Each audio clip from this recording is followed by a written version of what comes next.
Assalamualaikum warahmatullahi wabarakatuh.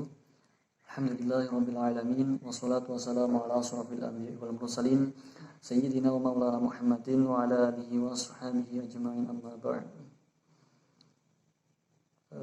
Alhamdulillah pada kesempatan kali ini anak-anak kita masih dapat melaksanakan pembelajaran lagi.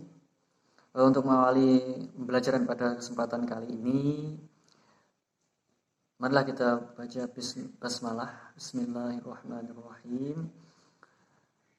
Baik, untuk absensinya atau presensinya itu silakan anak-anak isi list di grup WhatsApp yang telah ada.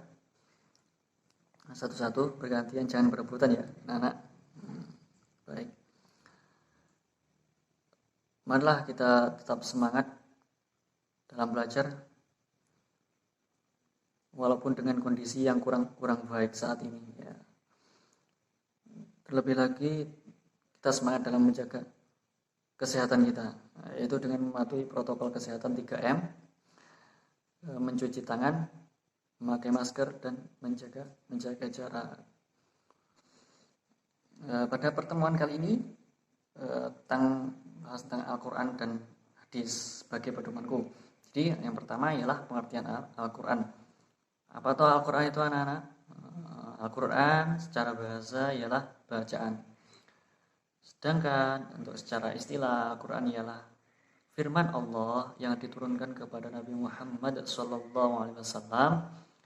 melalui perantara malaikat Jibril, yang dimulai dari surah Al-Fatihah dan diakhiri dari surah An-Nas, serta membacanya itu bernilai ibadah. Dan anak, kalau anak-anak ingin mendapatkan pahala, ialah membaca Al-Quran.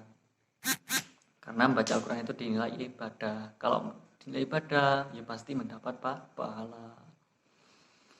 Selanjutnya tentang pengertian hadis. Hadis secara bahasa ialah hal baru atau berita. Untuk secara istilahnya, hadis ialah segala perbuatan, perkataan, ketetapan, bahkan diamnya Nabi Muhammad itu dinamakan dengan hadis.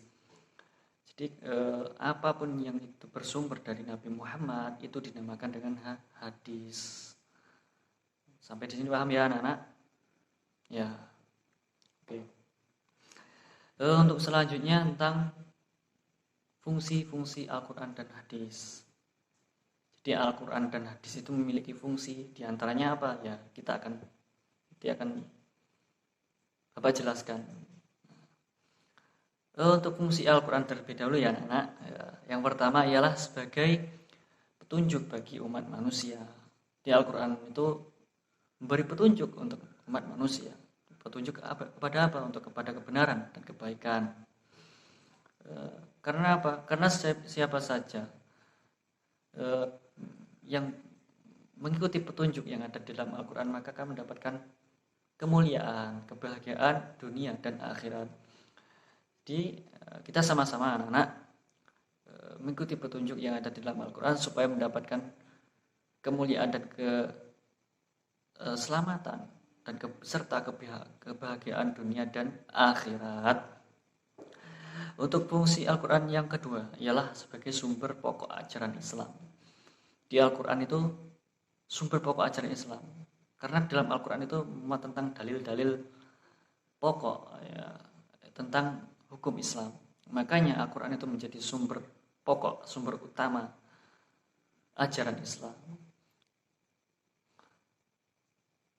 Yang ketiga, fungsi Al-Quran ialah pengajaran bagi umat manusia. Dengan Al-Quran manusia dapat mengetahui perkara yang baik. Dengan Al-Quran manusia dapat mengetahui perkara yang buruk. Jadi kita semua itu mengetahui perkara yang baik dan buruk itu dari Al-Quran. Makanya Al-Quran sebagai pengajaran bagi umat manusia. Jadi anak-anak, jika dilihat dari fungsi-fungsi di atas itu, Al-Quran itu mempunyai hal yang sangat penting. Peran yang sangat penting dalam kehidupan kita, dalam kehidupan manusia. Karena apa? Karena agar hidup kita itu berjalan sesuai dengan kebenaran dan keselamatan. Jadi kalau sudah sesuai dengan kebenaran, insya Allah akan selamat dan bahagia dunia dan akhirat. Selain itu, kenapa Al-Quran itu sangat penting? Ya, karena membaca Al-Quran itu termasuk ibadah. Kalau ibadah kan sudah dinilai mendapatkan pahala seperti tadi ya sudah saya jelaskan, sudah Bapak jelaskan tadi ya. Oke, selanjutnya ya fungsi hadis. Seperti halnya fungsi Al-Quran tadi ya anak-anak, hadis juga memiliki fungsi bagi Al-Quran. Ya, yang pertama ialah bayan at-takrir. Apa toh bayan at-takrir anak-anak? Yaitu hadis itu sebagai bayan at-takrir, memperkuat apa-apa yang ada di dalam Al-Quran, hukum-hukum yang ada di dalam Al-Quran. Di seumpama di Al-Quran contohnya yaitu wudu, perintah wudu. Dalam Al-Quran kan dijelaskan untuk perintah wudu seperti membasuh muka, membasuh tangan, rambut kepala, sampai dan kaki. Nah, dalam hadis diperkuat lagi tentang perintah wudu. Seperti halnya riwayat Imam Bukhari Muslim yang diriwayatkan oleh Imam Bukhari Muslim tentang wudu, yaitu tidak diterima sholat seseorang hamba yang berhadas kecuali ia berwudu. Maka dari hadis tersebut dapat sampai kesimpulan dapat dipahami bahwa hadis itu memiliki fungsi sebagai bayan at-takrir bagi Al-Quran. Sampai di sini masih paham ya anak-anak? Alhamdulillah ya. Oke, lanjut lagi bayan at-tafsir. Yang kedua bayan at-tafsir. Hadis itu menafsirkan atau menjelaskan memperinci ayat Al-Quran yang masih bersifat umum. Di dalam Al-Quran itu banyak ayat-ayat yang masih bersifat umum. Seperti halnya pencuri. Kasus pencuri itu dalam Al-Quran itu jelaskan potong tangannya. Itu tidak tahu dipotong tangannya sampai mana. Lalu diperinci lagi dalam Al-Quran, dalam Al-Hadis, yaitu dipotong tangannya sampai pergelangan tangan. Ya, pergelangan tangan. Maka dapat dipahami bahwa Al-Hadis itu sebagai bayan at-tafsir. Selanjutnya bayan at-tasyri', yaitu memberi kepastian hukum yang tidak ada di dalam Al-Quran. Jadi hukum-hukum yang tidak ada dalam Al-Quran itu dicari di dalam hadis. Makanya Al-Hadis itu sebagai sumber hukum Islam yang kedua setelah Al-Quran. Karena fungsi hadis sebagai bayan at-tasyri'. Contoh seperti zakat fitrah. Zakat fitrah dalam Al-Quran itu tidak dijelaskan bahwa waktunya itu kapan. Nah, maka di dalam hadis itu dijelaskan bahwa zakat fitrah itu dikeluarkan pada bulan Ramadan, di bulan Ramadan. Yang terakhir ialah bayan nasakh, yaitu ketentuan yang datang kemudian dapat menghapuskan ketentuan yang baru. Jadi seperti halnya contohnya tidak ada wasiat bagi ahli waris. Tidak ada wasiat bagi ahli waris. Itu di dalam Al-Quran. Nah, di dalam hadis itu dinasakh atau dihapus.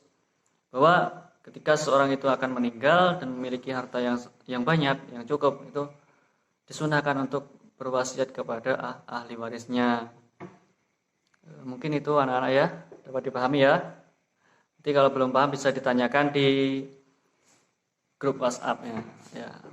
Tadi anak-anak sudah menyimak video yang Bapak kirimkan ya lewat link tadi ya. Ya, mudah-mudahan semuanya paham ya. Nanti bila ada yang tidak paham nanti bisa ditanyakan dengan Bapak lewat grup WhatsApp ya. Oke. Mungkin pertemuan pada kesempatan kali ini Bapak cukupkan sampai di sini. Nanti untuk selanjutnya Bapak akan memberikan tugas tekniknya gimana, bentuk tugasnya gimana, nanti bisa dipahami dengan perintah tugas yang Bapak kirimkan di grup WhatsApp ya. Oke. Tetap semangat dalam belajar, patuhi protokol kesehatan ya. Nah, oke. Mungkin itu yang dapat Bapak sampaikan. Kurang lebihnya mohon dimaafkan ya anak-anak ya. Akhirul kalam. Assalamualaikum warahmatullahi wabarakatuh.